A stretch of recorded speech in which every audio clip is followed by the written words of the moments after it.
안녕하십니까 시청자 여러분, 국민 여러분.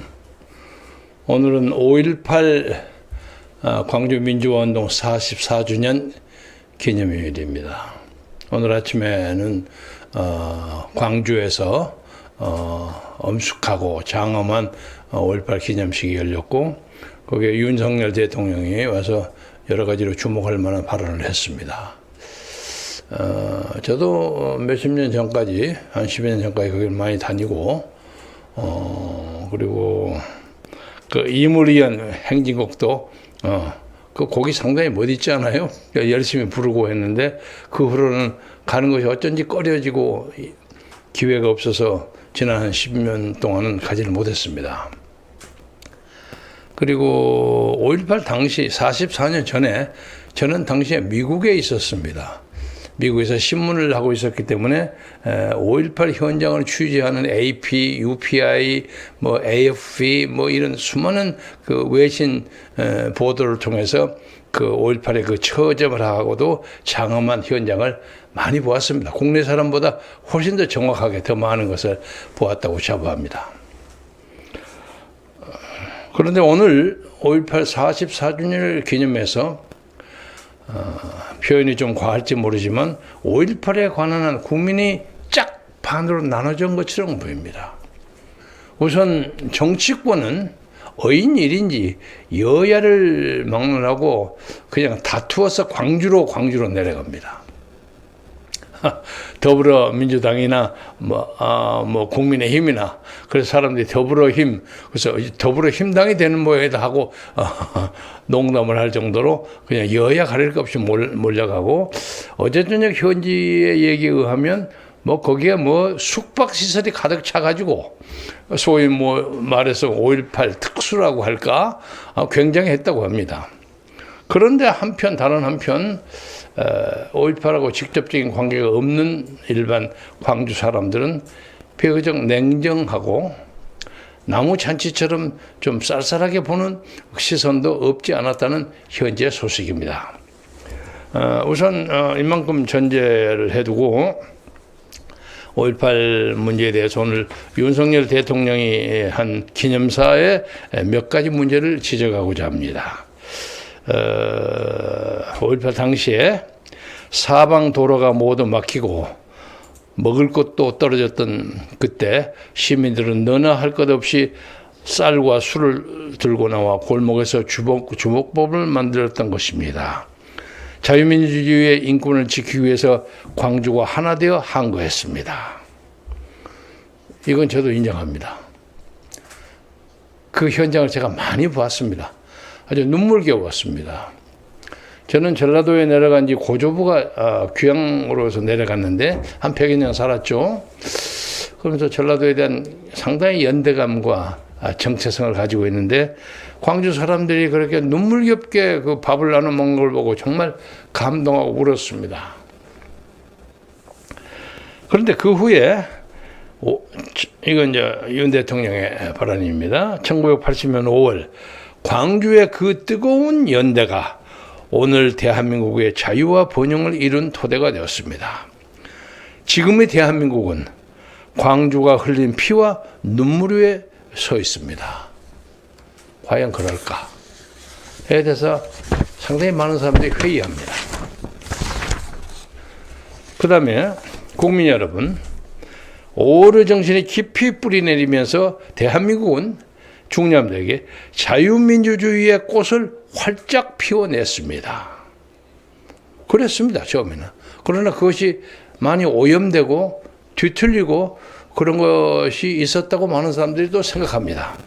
그래서 국민 한 사람 한 사람이 누리는 정치적 자유와 인권은 이제 세계 어느 나라와 비교해도 전혀 부족함이 없을 것입니다.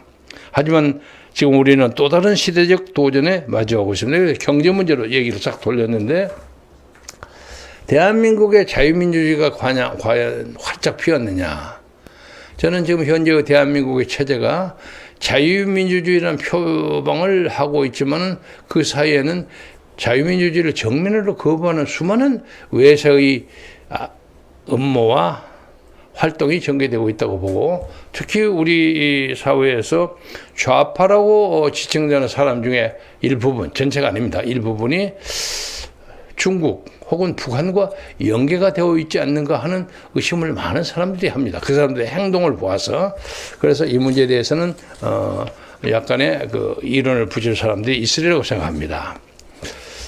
그래서 오늘은 5.18 문제의 핵심은 무엇인가? 저는 금남로에서 처음에 데모를 시작했던 반정부 집회를, 그러니까 군사정부, 전두환 군사정부죠. 군사정부에 대해서 항의 데모를 벌였던 광주의 시민과 학생들의 그 첫째 단초의 정신은 순수하고 위대했다고 생각합니다. 그러나 그것이 그 후에 44년을 지내는 동안 그 유공자의 문제에 대해서 너무 많이 훼손이 됐어요. 그래서 지금 광주에는 5.18을 대표하는 단체가 한 120개쯤 된다고 하는데 그중에 상당히 많은 사람들이 5.18과 관계가 없는 사람들이 있다고 합니다.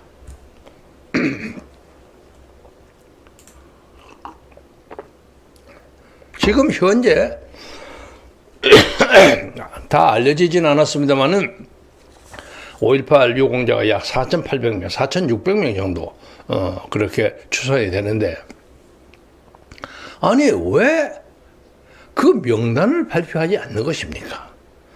전 세계의 위대한 정치적 거사, 혁명, 거기에 그 주도 세력의 기념비에 나오는 사람의 이름을 밝히지 않은 것은 아마 현대에 들어서 5.18이 유일한 것일 겁니다. 왜 발표하지 않아요? 떳떳하게 발표해야지. 자랑스럽게 발표하고 많은 사람에게 존경과 찬사를 받아야 되는 거 아닙니까? 근데 그게 없어요. 이게 문제예요. 그리고 오늘 현재 그 자리에 참석했던 이재명과 윤석열이라는 두 정치 지도자는 어떻게 보면 농담, 아까 농담 소개한 것처럼 더불어민주당과 국민의힘이 아니라 더불어힘당처럼 보인다는 거야. 왜? 적어도 5.18 문제에 대해서는 같은 입장을 가지고 있어요. 그리고 뭐 이재명 대표야 당연히 그러리라고 생각했습니다만은 윤석열 대통령 후보 시절부터 꾸준히 5.18 정신을 헌법 전문에 넣겠다고 약속했고 3년 내리 그 참석을 했습니다.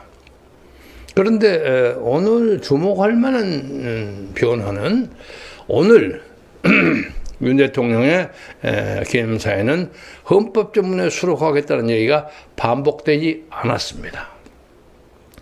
그래서 우리는 뭐 보통 사람은 뭐 그러려니 몰래 넣는다고 약속했으니까 그 얘기겠지 이렇게 생각을 했는데 대뜸 끝나고 난 다음에 이재명 대표가 왜 그 얘기를 안 했느냐 하고 지적했어요. 헌법 전문에 넣는다는 걸 포기한 거냐? 그거 확실하게 밝혀라 하고 쏘아붙였다고요. 그래서 저는 이 대목에서 윤석열 대통령의 입장에 약간의 변화가 있지 않을까. 우리로서는, 저 같은 사람으로서는 대단히 고무적인 현상입니다. 그래서 오늘 그 문제를 가지고 중심적으로 얘기하겠습니다. 헌법 전문에 어떤 정신, 예를 들면 4.19나 이런 것을 넣기 위해서는 전 국민적 동의가 있어야 되는 거 아닙니까? 그래서 뭐 헌법 전문에 넣으려면 헌법 개헌을 하면 나중에 또 국민투표 해야 합니다. 물론 국민투표도 요새 그 선거 부정을 논의하는 사람들의 말에 의하면 지금같이 중앙선거관리위원회에서 그거 뭐 만지고 관리한다면 문제없이 통과되겠지 하고 생각할 수도 있겠죠. 그러나 선거의 공정성이, 투표의 공정성이 전제된다고 한다면은 어떤 헌법 개정안 문제에 대해서 50% 이상을 과반수 이상을 따는 것은 쉽지 않은 일입니다. 그래서 따라서 국민의 대다수의 사람이 헌법 개정하는 그 안의 내용에 대해서 심정적으로 동의해야 되는 거 아니냐. 그러기 위해서는 현재 그냥 5.18 그냥 몰아가는 이 식으로 해가지고 무조건 헌법 개정안 만들어가지고 더불어민주당이 압도적인 의회 권력을 이용해서 거의 강제적으로 통과를 시킨다고 할지라도 당시에 뭐 국민의힘 쪽에서 뭐 어쩌고 저쩌고 뭐 이의를 붙인다고 쓸데없는 소리도 하고 통과시킬 수 있죠. 그러면 그걸 나중에 국민투표를 붙입니다. 국민투표를 붙이면 국민적 저항이 상당할 것으로 보이는데 지금처럼 중앙선거관리위원회처럼 뚝딱하고 또 만들 수가 있어요. 그러면 그것을 정식으로 만드는 것이 일반 자유민주주의를 진심으로 이 나라의 정치 이념이 되어야 한다고 믿고 확신하고 희고하는 사람들의 입장에서는 이건 대한민국의 정체가 바꿔준 거 아니냐. 이렇게 의심할 수밖에 없어요. 왜? 5.18 그 자체가 정리가 좀 잘 안 돼 있어요. 그래서 누누이 제가 아마 대한민국에서 유일하게 주장했을 겁니다. 5.18이 쫙 반으로 갈라져 있는데 그 가운데 있는 입장에서 나는 5.18에 대해서 그 정신의 순수한 정신을 인정한다. 위대함을 인정한다. 그러나 당시에 5.18 현장에 제가 있지 못했기 때문에 그걸 잘 몰라요. 제가 솔직히 말해서 뭐 제가 잘 아는 인유한 후배 같은 사람은 5.18 당시에 거기 가서 뭐 외신 기자들 통역도 하고 했기 때문에 잘 알겠죠. 그러나 저는 저 멀리 뉴욕에서 신문 만들고 있었기 때문에 현장 감각이 좀 부족합니다. 그런데 여기 와서 보니까 5.18이 좀 왜곡된 거 아니냐. 그리고 거기에 여러 가지의 외부 세력의 개입이 있었던 거 아니냐. 그런 여러 가지 보도가 오고 최근에는 뭐 미국 CIA에서 무슨 비밀 문서가 발표돼 가지고 많은 사람들을 충격에 빠뜨렸습니다. 그래서 저는 뭐 미국 CIA의 보고를 100% 정확하다고 보지는 않습니다. 왜? 미국은 미국 정부의 입장에서 얘기하는 거니까 참고는 할 수 있죠. 팩트를 볼 수 있지만 그 팩트의 해석은 다를 수 있다는 겁니다. 그래서 이렇게 미국은 보았구나. 그렇게 생각하는데 제가 한두 차례 어디 다른 미디어에 나가서 이 얘기를 공개한 적이 있습니다만 제가 1999년에 김대중 대통령 정부하에 김대중 정부가 6.25 선언을 준비하는 그 과정에서 어떤 모종의 밀명을 받고 제가 평양을 방문했습니다. 아시는 분은 아시리라고 믿습니다. 그런데 그 전에 무슨 서경원 의원이나 이런 사람들이 몰래 무슨 북한을 방문했다가 갔다 와서 뭐 국가보안법 위반으로 까막소를 좀 하고 그렇게 처벌을 좀 받고 또 조세영 전 의원이 국제 의원연맹 의원연맹 회의를 함흥에선가 해서 거기에 참석하느라고 2박 3일 통과 여행으로 지나가는 경우는 있었습니다만은 명작 대한민국의 국회의원 자격으로 평양을 방문한 것은 뭐 분단 한 40몇 년 만에 제가 최초였습니다. 그래서 많은 사람의 관심을 받고 가고 그때 뭐 여러 가지 에피소드가 좀 있고 합니다만 그 에피소드는 좀 빼겠습니다. 그래서 가자마자 순안공항에 도착하니까 제 소위 카운터파트라고 할까? 저를 접대하는 사람이 한 분 나오셨는데 김경락이라는 분이에요. 저하고 좀 이름이 비슷한데 키가 저보다 더 크고 우리 한 180 정도 되는 분으로 기억하고 아주 인텔리전트하게 생겼어요. 근데 알고 보니까 북한에 포르투갈 대사를 했더라고요. 그 외교관 출신이죠. 영어도 잘하고 물론 스페니쉬를 아주 스페인어를 잘하더라고요. 인텔이에요. 그 양반이 제 접대 이제 상대역으로 나오셨어요. 그래서 앉자마자 그 순안공항에 가면 큰 공항 가끔 나오죠. 좀 천정은 굉장히 높고 하지만 관리가 조금 우리 한국의 눈으로 봐서 좀 부실합니다. 그런데 거기 저 위에 김일성과 김정일 사진이 쫙 위에 붙어 있고 까마득하게 붙어 있어요. 그런데 거기 앉아서 종이를 떡내면서 귀하가 8박 9일인가 우리 그 있는 동안에 할 수 있는 그 스케줄을 여기다 짰는데 보시고 여기 사인을 하십시오 그러더라고요. 그 제가 이렇게 보니까 자세하게 잘 만들었어요. 잘 만들고 당초에 저는 소위 그 부관 사람들의 입장에서는 마치 김대중의 측근 중에 측근으로 소문이 평가가 내렸던 모양에 굉장히 잘해주더라고요. 그 가는 곳마다 알뜰하게 대접을 하고 설명도 잘해주고 제가 수영은 두 사람 데리고 왔는데 그 안내원에 제 안내원이 하나 있고 또 수영은 둘이를 안내하는 사람이 있고 가는 곳마다 차를 막 벤츠차로 샥샥 막 모시더라고요. 저는 한국에서는 벤츠를 거의 타본 적이 없는데 평양에 가서 벤츠를 타봤습니다. 그런데 그 양반이 처음에 딱 보니까 김일성 주석 동상 참배가 넘버원이에요. 맨 앞에야. 그래서 아니 어떻게 오자마자 이것이 나옵니까? 그러니까 이거 이제 가깝다는 거예요. 순환공항에서 내려갔다가 몇 킬로 와서 뭐 왼쪽인가 오른쪽으로 가면 뭐 가까운 데 있다는 거예요. 그래서 아니 지금 좀 늦었고 안개가 자욱해서 아주 우리가 연착을 했습니다. 그래서 그런데 이렇게 컴컴해지는데 지금 가도 괜찮겠습니까? 그러니까 조명을 잘했기 때문에 더 신비하게 보입니다 이러더라고요. 그래서 사실은 제가 본국에서 훈련을 받았는데 김일성 주석의 그 동상에 참배는 가급적이면 피하도록 하라. 그래서 저도 깜짝 놀랐어요. 그래서 왜 그럽니까? 지금 우리가 정식으로 외교 관계를 맺고 있지 않는데 만약에 당신이 그 대한민국의 헌법기관의 한 멤버인데 동영상으로 막 돌려가지고 그걸 막 남반부에다 막 내려 그냥 쏟아 붓으면 국민들이 좀 충격을 받을 것 같다. 그러니까 가능하면 빠지도록 하라. 그때 임동훈 그 통일부 장관이 저를 많이 배를 해 주었고 또 좀 기본적인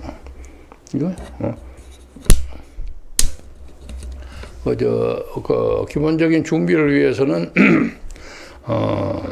보통 사람들의 통일운동 시대라는 단체 의장이라는 자격을 그 사람들이 불렀지 저를 대한민국의 국회의원 의원님하고 부르지는 않았습니다. 그랬더니 거기서 굉장히 화를 내더라고요. 그래서 이제 지나가는 말입니다만 역사책 같은 거 보면 뭐 측사나 뭐 이런 사람 탁 가는 사람 외국에 가면 큰 소리를 빵빵 친다고 하지 않습니까? 예를 들면 중국에 무슨 사절이 와갖고 막 시샤왕 막 떠들면서 막 큰 소리 치잖아요. 그런 것처럼 뭐 이것은 나는 본국에서 받은 훈령이기 때문에 이 문제에 대해서 제 입장을 고려하자면 그냥 돌아가겠습니다. 다음 비행기로. 그러니까 자기들도 입장이 난처하죠. 그래서 이제 그걸 좀 미루어서 다음에 하려고 연기를 했던 건데 저도 개인적으로 미안했던 것은 그 제가 타고 갔던 그 비행기에 큰 화환이 하나 있더라고요. 그래서 저게 무슨 화환인고 했더니 아마 제 그 참배를 위해서 북경에서 그 화환을 준비해 왔던 것 같아요. 그래서 개인적으로 좀 미안했습니다. 그래서 끝내 그것 때문에 머물러 있는 동안에 여러 가지 충돌도 좀 있고 했지만 아무튼 뭐 제가 개인적인 무슨 뭐 사교실이나 뭐 이런 걸로 해서 적당히 넘어가고 그 대신 이제 그곳에 대신해서 뭐 혁명 열사등이라든가 뭐 이런 좀 적은 거 마이너 하는 거에 대해서는 제가 이제 양보를 했죠. 그래서 혁명열사릉이라는 데를 갔는데 거기 가보니까 그 여운형 선생도 가묘가 거기에 있고 그러더라고요. 그래서 여운형 선생이 여기가 묘가 있습니까? 이거 가묘입니다. 그한테 존경하는 뜻에서 세워놓은 겁니다. 이러더라고요. 그래서 올라가서 보다 보니까 왼쪽에 고개가 이렇게 있는데 우연히 그 안내하는 사람이 가다 보니까 거기에 무슨 광주 뭐 인민항쟁 뭐 어쩌고 뭐 그런 편말이 붙어 있더라고요. 그래서 저게 뭐요? 그래서 물었더니 광주 항쟁에 그 지도했던 사람들의 그 명단 묘비라는 거야. 희생했다는 거예요. 한 9개나 11개 정도 되는 것 같아요. 그래서 아니 그 광주하고 무슨 관계가 있어요? 그 저는 맞아 뚱딴지가 모르는 척하고 물었죠. 몰라도 거기에 직접적으로 관계를 했죠. 이런 놈. 근데 나중에 보니까 그것은 그 후에 뭐 제기된 무슨 대규모의 병력 파견과는 직접적인 관계가 없이 아마 거기에 있었던 고전 간첩 같은 거 있지 않았겠습니까? 그래서 고첩들이 거기에 관계했다가 희생된 사람들이 아마 거기에 가묘나 뭐 그런 형태로 묻혀져 있지 않는가 그렇게 생각했습니다. 그리고 이제 뭐 북한에서는 보니까 그죠 남쪽으로 보는 대남 공작원으로 보낸 사람들에 대해서는 굉장히 인민의 영웅으로 뭐 치기 올리고 만약에 그 사람들이 희생을 당하거나 그랬을 경우는 그 유가족들에서 굉장한 대접을 한다고 들었습니다. 그러니까 사람들이 이쪽에 내려올 때는 상당한 포부를 가지고 오고 그리고 자기가 희생되더라도 자기 가족은 먹고 사는데 별로 걱정이 없다. 아마 그렇게 느끼게 만들려고 했던 작정으로 생각이 됩니다. 그래서 그 얘기를 와서 그건 뭐 정확하지도 않고 그래서 한참 있다가 제가 한 근년에 그 얘기를 어디서 좀 했어요. 그랬더니 연합통신 편집국장 하는 서옥식 씨 있죠? 제가 잘 아는 친구인데 저보다 한두 살 아래예요. 그 사람이 그걸 또 길게 써가지고 많이 그걸 알려줬습니다. 그런데 뭐 전 아무개 목사가 또 어디 가서 그 얘기를 해가지고 그것이 조금 과장됐는데 지금 여기서 좀 고쳐야 할 것은 나중에 이제 그 얘기를 했더니 관계하는 사람들이 우리 이제 방문객 중에 누가 의도적으로 그 현장을 가봤던 모양이에요. 그러니까 그게 없다라는 거예요. 그래서 그 내가 분명히 봤는데 분명히 근데 수행원도 둘이 있었고 그랬더니 알고 보니까 그것이 청진 쪽으로 옮겨진 것 같아요.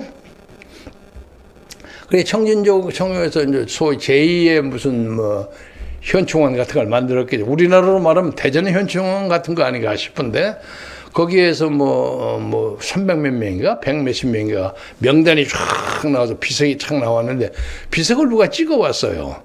근데 그것을 광주에 사는 어떤 목사나 이런 사람들이 이거 김경재가 발표했던 저는 그건 아는 바 없습니다.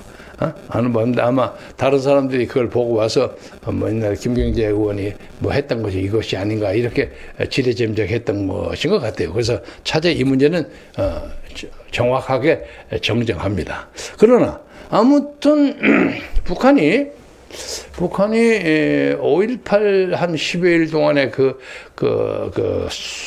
소요 속에 직간접적으로 개입했다는 증거는 날로 늘어나고 있습니다. 늘어나고 있어서 무슨 어떤 통신소에서 청천강인가 하는 데서 비밀로 당시에 적어도 5,000회 이상의 통신이 평양과 왕래됐다는 것을 한국의 정보당 군사정보당국에서 잡은 기록이 있고요. 그리고 당시에 44개 무기고를 탈취하는데 그 기법이 그 데모하고 와와하고 있는 학생들이나 그런 사람들은 도저히 할 수가 없을 만큼 정확하게 조직적으로 군대식으로 했단 말이에요. 많은 사람들이 이게 무슨 많은 부대 공작원들이 들어오지 않았는가 하고 생각합니다. 그래서 이런 문제가 완전히 해결이 돼야만 5.18이 국민적 관심사로 국민적 추앙의 대상으로 올라갈 수 있다. 그렇게 저는 생각합니다. 그런데 이 좌우당 간에 이것저것 생각도 안 하고 무조건 헌법 전문에 올린다? 이건 말이 안 되죠. 그래서 지금 오늘 현재 광주에서 5.18에 이재명 대표 그리고 윤석열 대통령 이런 등들이 여야 국회의원들이 전부 가가지고 그냥 소위 말해서 광주 만세 5.18 만세를 막 부르는 것에 사실은 냉소를 보이고 있는 사람들이 상당히 많다는 것을 여러분도 인정할 겁니다. 그게 뭐냐? 말이 안 된다. 그래서 저는 이 5.18이 민족 화합의 상징 아니면 자유민주주의가 꼽히는 결정의 문제 아까 윤석열 대통령이 얘기했던 그런 꼽히는 상징이 아니라 민족을 국민을 갈라치게 하는 상징이 되어 있다 하는 것을 대단히 유감스럽게 생각합니다.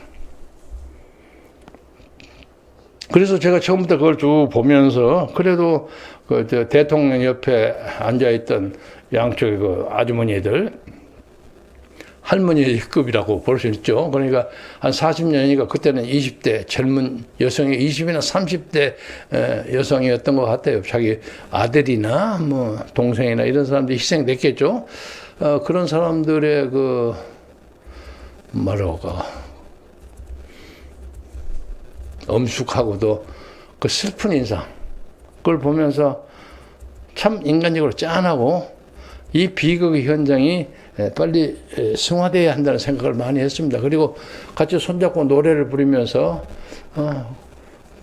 얼굴은 많이 평온해졌더라고요. 많은 사람들이 이제 5.18을 많이 치게 올리니까 그렇겠죠. 그러나 너무 슬픈 얼굴이에요.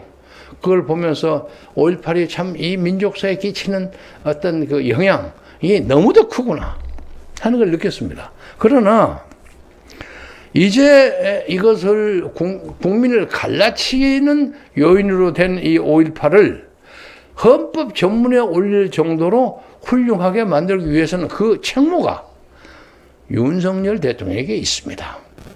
그런데 마침 오늘 뭐 제가 지적한 건 아닙니다만 이재명 대표가 왜 기념사에 헌법 전문에 넣는다는 말을 안 했느냐고 딱 꼬집었어요. 윤석열 대통령이 일부러 그걸 뺐는지 그냥 적당히 넘어가서 했는지 그건 모르겠으나 윤 대통령은 전 국민이 납득할 수 있는 조사위원회를 만들어서 5.18을 철저하게 조사하세요. 가짜를 떨어뜨려 버리고 진짜 5.18의 엑기스를 만들어가지고 모든 사람이 참 윤석열 잘했다 하는 평가를 받을 만큼 해가지고 헌법 개정이니 무슨 전문이 올리고 자시고는 그때 생각을 하는 거야. 응? 그것만 잘해도 대통령으로서 윤석열은 상당한 평가를 받을 거라고 생각합니다. 그러나 지금 뭐 어물어물하게 따라가서 무슨 꼭 이재명하고 은근히 눈으로 눈짓하면서 서로 그냥 주고받고 하는 식으로 미략하는 것처럼 이런 식으로 5.18을 넘어가면 정치적 장래가 대단히 어두울 뿐만 아니라 후세 역사가들의 상당한 조롱을 받지 않을까. 그것을 좀 아픈 얘기지만 제가 지적하고자 합니다. 광주 문제에서 특히 문제가 되는 것이 가짜 유공자입니다. 지금 5.18 망월동 묘지에 묻어 있는 사람, 어떻든 간에 하여간 목숨을 잃었던 사람, 거기는 한두 명은 좀 애매한 사람도 있을 수 있다고 그래요. 그러나 좌우당간에 큰 틀거리에서 광주 사태 때문에 목숨을 잃은 사람, 저는 그 사람들 다 위대하고 숭앙하고 존경해야 한다. 그렇게 해야 마땅하다고 생각합니다. 그런데 그거 관계가 없는 사람들이 그냥 5.18 뭐라고 유공자라고 주장하는데, 아니 어떤 그룹에서 그런 얘기를 했느냐 하니까 광주에서 그걸 담당하는 사람들이 유공자 중에는 진짜 그냥 현실적인 유공자가 있고 또 명예 유공자가 있다는 거예요. 예? 그 명예 유공자 중에는 광주 5.18 당시에 현장에 있지도 않은 사람이 상당히 많이 있습니다. 이거 빼내야 될 거 아닙니까? 예? 예를 제가 하나 들자면 5.18 유공자로 이름이 한때 올랐던 지금 충북지사는 김용환 지사, 전 의원, 저하고 가까운 동지입니다. 그 친구가 어떻게 학생운동 많이 하고 그랬거든요. 연세대학에서. 그래갖고 5.18 그 명단에 올라갔대요, 어머로. 그래서 저희가 나중에 보니까 이거 좀 쑥스럽고 안 됐다 해서 스스로 그 유공자증을 반납했어요. 그래서 저는 아주 훌륭한 모범 사례라고 생각합니다. 자기가 5.18 반대하는 것도 아니고, 그래도 5.18을 또 뭐 하기 위해서 이것저것 좀 했겠죠. 그러나 내가 유공자로까지 이걸 받고 하는 건 이건 좀 과하다 해서 스스로를 낮춘 그런 자세가 한국 정치인의 모범 사례가 되었으면 좋겠어요. 또 하나는 좀 이름을 드리진 않겠습니다만, 어저께 제가 제 동료 의원이었던 국회 경력은 저보다 좀 떨어지지만 나이는 저보다 위에요. 그래서 제가 항상 선배 그러는데 그 양반이 세상을 떠났어. 그래서 어제 저기 안양이가 시흥이가 어디 가서 뭐 몇 시간씩 운전을 해가지고 제 털털거리는 구닥다리 차를 몰고 뭐 왔다 갔다 한 3시간 가까이 가서 조문을 하고 왔는데 그 양반이 한 6개월 전이었나? 한 1년 됐나?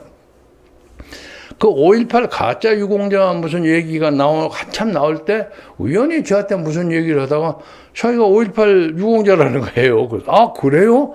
그 선배님이 그때 뭐 하셨죠? 광주에서 뭐 하셨죠? 아, 나 광주에 안 있었어. 그나마.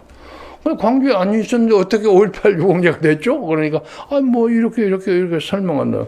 그래서, 아, 그러시냐고. 그거 좀 이상하네. 그랬더니, 그 양반이, 글쎄, 나도 뭐, 김영원 의원처럼, 좀 반납을 할까 하는데, 반납을 갑자기 혼자 하자니 이것도 남 눈에 띄기도 하고, 그래서 이거 좀 생각 중이라는 거야. 그래서, 내가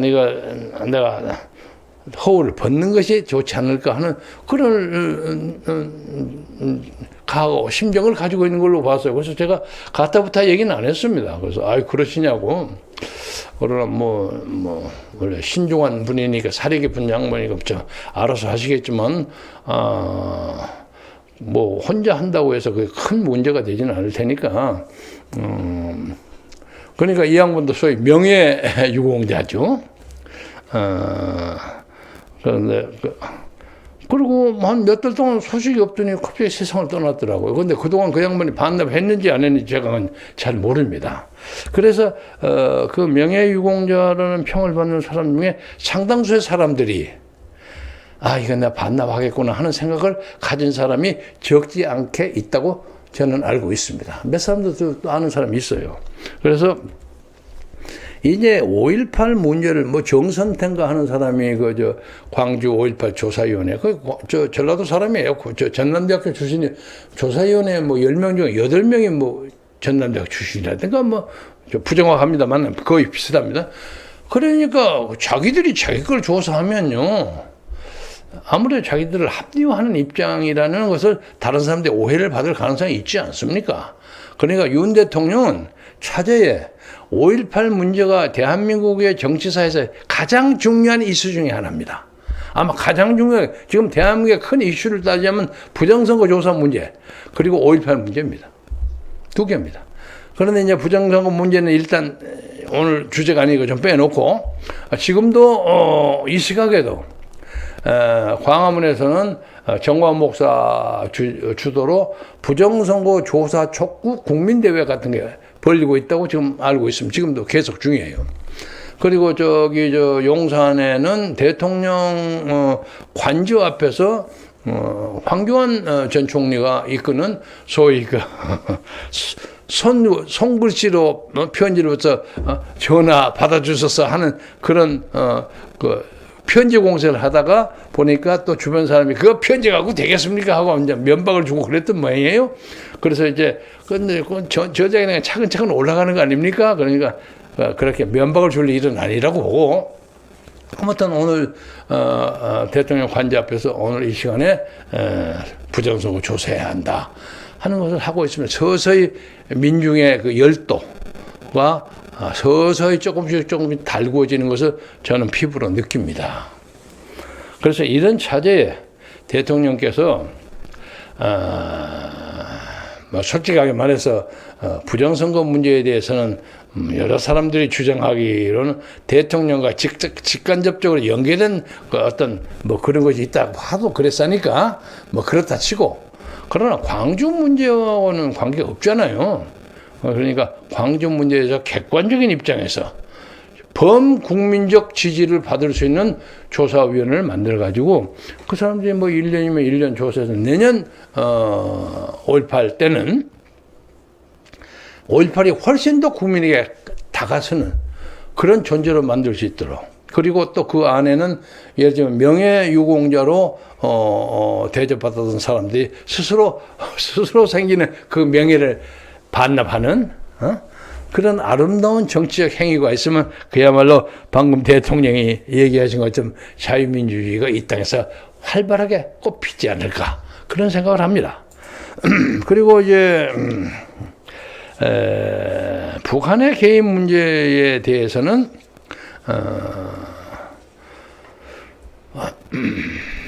여러 가지 정보가 있습니다만 확은 할 수는 없습니다만 저는 혹시 조그만 소규모의 어떤 커맨더 정도는 그 열흘 사이에 들어왔을 가능성이 충분하다고 생각합니다. 그리고 청진에서 만들어졌던 소위 북한판 제2현충원 같은 그 혁명 묘지에 거기에서 세상을 떠난 사람은 이름 사명의 일자가 한 몇십 명이 꼭 같대요. 1950년 6월 19일에 쫙 같아. 그러니까 그것은 말하자면 광주 사태에 개입을 해갖고 국군과 총격전을 해서 세상을 떨었다. 이렇게 될 거 아닙니까? 논리적으로는. 근데 그 양반들의 이제 죽음, 시신을 다 건지지도 못해서 가묘로 세웠거나 아니면 또 간 사람도 있고 그러겠죠. 옛날에 황병서가 여기로 와가지고 어디에 묻혀 있는 요거를 문재인 대통령의 양해하되 싣고 갔다 하는 그런 설도 있습니다만 그건 아직 확인되지 않은 설입니다. 아무튼 확인된 것은 청진에 소위 남조선 광주 인민항쟁에 가담했다는 그들 나름의 전사들의 묘가 있는 것만은 팩트입니다. 사실입니다.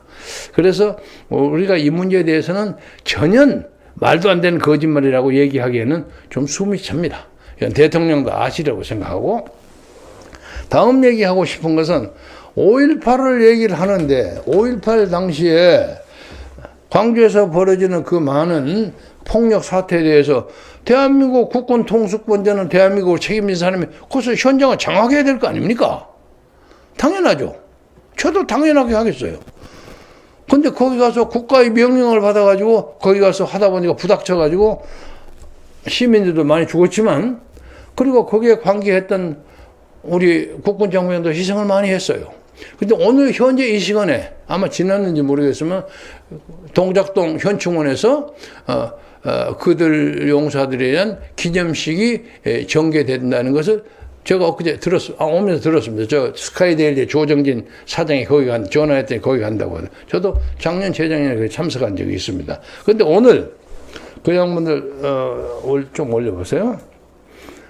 좀 여기가 13개, 27명의 명단이 발표됐습니다. 이 명단은, 관계되는 유튜브를 보면 다 나옵니다. 이세종 경장, 장철기 경장, 박기훈 경장, 경찰들이 많군요. 강정홍 경장, 전관 상사, 육군 상사고, 이관영 상병, 다 한번 읽겠습니다. 권용훈 상병, 송광식 일병, 변상신 소령, 이상수 병장, 변광일 병장, 최미람 일병, 강용래 병장, 김영철 상병. 그리고 이쪽으로 조금 크게 해주세요. 오케이. 이병태 중장, 전교사, 5월 24일 날 순국했고요. 김용석 중사, 김경용 병장, 김지호 상병, 권식원 병장, 김인태 상병, 박억순 상사, 이용근 중사, 차정환 소령도 있네요. 최갑규 중사, 이중규 병장, 최연인 중위, 권성환 일병. 이렇게 27명입니다. 그런데 지금까지 진압군의 이 사람들은 전부 살인자로 취급을 받았습니다. 만약에 국가의 어떤 내란 사태나 비상사태가 나가지고 그 사태의 내용이 어떻든 간에 국가를 막 흔드는, 그런 국기를 흔드는 그런 사태가 벌어졌을 때 상사의 명령을 그 진압작전으로 갔던 사람. 그래서 거기에서 불행한 사태가 왔다 갔다 총격 사고하고 그쪽도 죽고 이쪽도 죽었어요. 근데 그쪽은 강조 망을 통해서 국민의 영, 소위 인민의 영으로 추앙을 받고 여기 있는 사람은 살인자로 취급을 받아갖고 이거 되겠습니까? 말이 안 되잖아요. 같은 공정한 입장에서 처리를 해야죠. 예를 들면 우리가 제주도 4.3 사건도 그렇습니다. 뭐 본론은 아닙니다만 4.3 사건에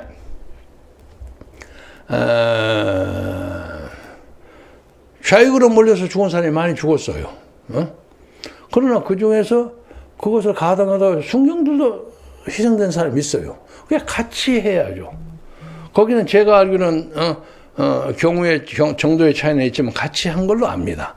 근데 이 적어도 광주 경우에는 광주 현장에 가서 대모를 진압하고 질서를 유지하려고 했던 대한민국의 흉흉한 국군 경찰들은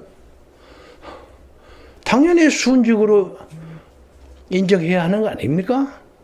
제가 5.18 44주년을 기념해서 이 얘기를 반드시 여러분과 함께 토론하고 이것이 국민적 관심사가 되어야 한다고 생각합니다.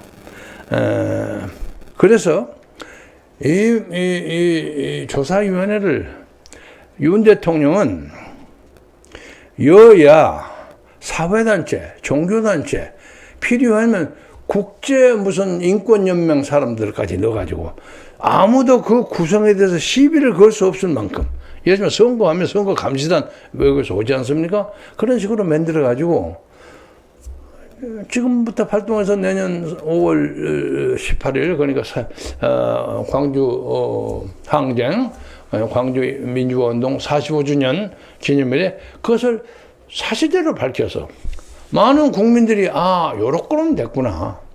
불행한 일이었지만 이제 그 슬픔을 다 감싸주자. 이렇게 해야만 나라가 통일되고 자유민주주의가 꼽히는 것이지. 한 사람은 희생해서 총선 쏜 사람은 다 그냥 살인자로 매도당하고 나머지 사람들만 영웅으로 되는 거. 이게 무슨 민주주의입니까? 그렇잖아요.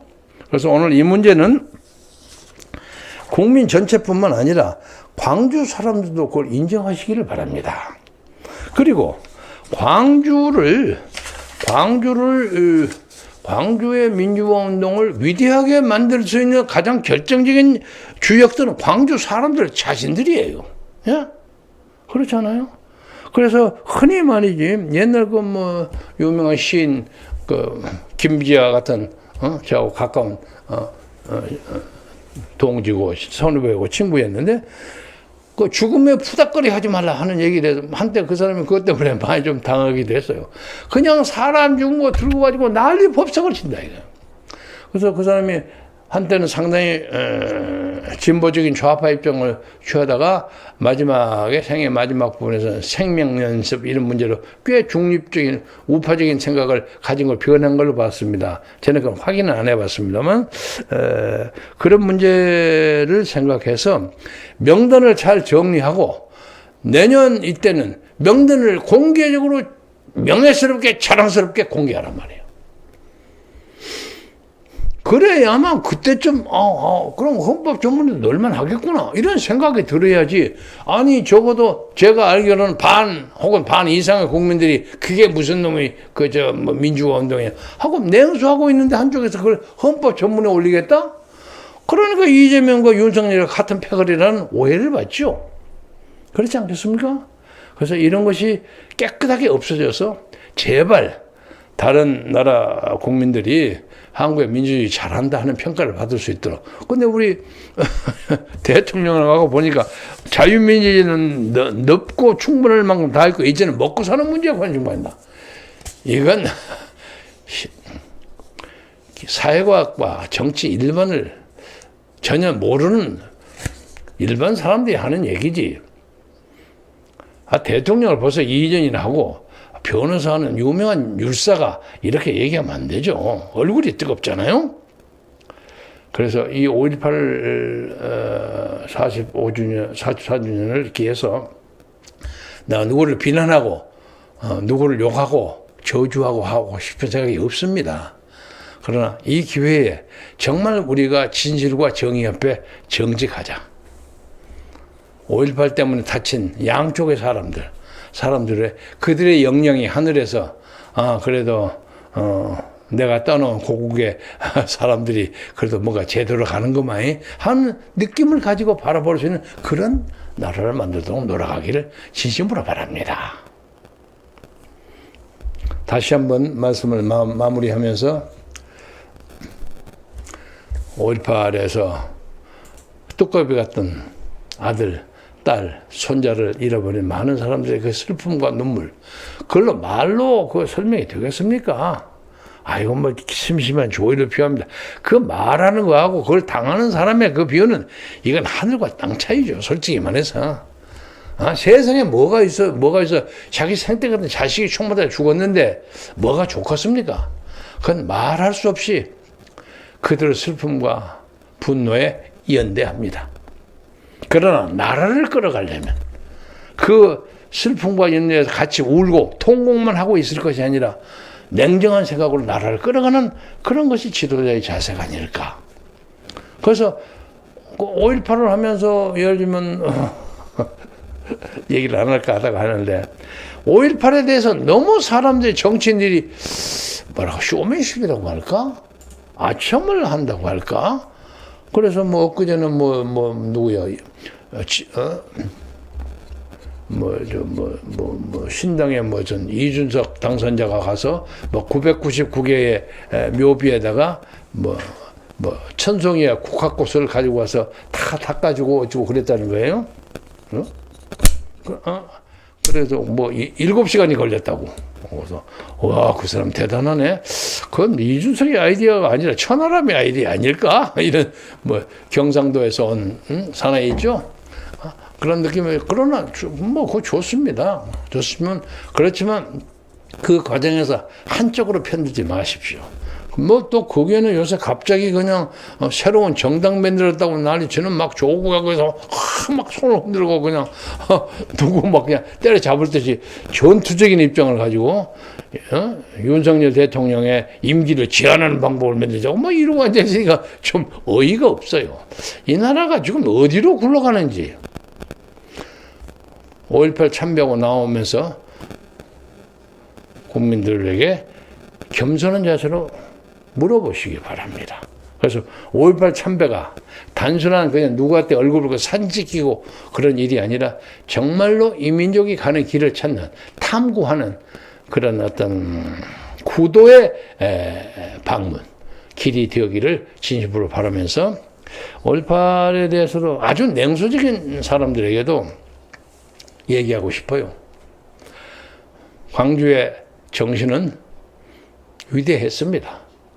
근데 거기에서 북한에서 관계를 했다면 그 정도 차이는 우리가 조사해야지만 그걸 이용해서 남반부를 어떻게 해보려고 하는 그런 의도를 김일성이 했을 겁니다. 당연히 했을 거죠. 그런 사태가 나오니 왜 안 하겠습니까? 4.19 때도 간첩들 좀 왔다 갔다 했어요. 제가 알아요. 그렇지만 4.19 때 힘을 못 쓴 거야. 근데 5.18 때는 힘쓰기 좋잖아요. 그러니까 가담해서 그걸 안 했다면 그거 김일성이 바보지. 근데 그것을 단호하게 어떻든 간에 공과 사를 가리지 않고 전두환 장군이 그걸 탁 단호하게 잡았어요. 그런 의미에서는 군인으로서는 훌륭했다고 생각합니다. 그건 맞습니다. 그래서 역사를 보는데 냉정하면서도 넓은 가슴으로 안아주고 역사를 이해하는 그런 자세가 되는 것이 선진국이 된 국민들의 도리가 아닌가. 이렇게 말씀드려서 여러분의 많은 기도와 사색과 숙고와 그런 것을 바라면서 계절의 여왕 5월을 지나가는 5.18 영령들이 천국에서 화평하게 후생을 즐길 수 있는 그런 기회가 되기를 바라면서 오늘 말씀을 마치겠습니다. 경청해 주셔서 대단히 감사합니다.